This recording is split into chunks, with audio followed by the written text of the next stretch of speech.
ফাকাইফা তাত্তাকুনা in কাফারতুম ইয়াওমান ইয়াজআলু বিলদানা Shiba. সেদিন ভয়ে চিন্তায় যুবক ছেলে বৃদ্ধে পরিণত হয়ে যাবে, কিশোরগুলি তরুণগুলি বৃদ্ধে পরিণত হয়ে যাবে।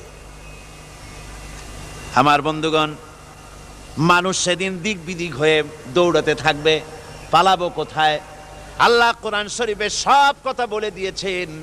ইয়াকুলুল ইনসানু আইনাল মাফার, কোথায় ভাগবো, পালাবো কোথায়?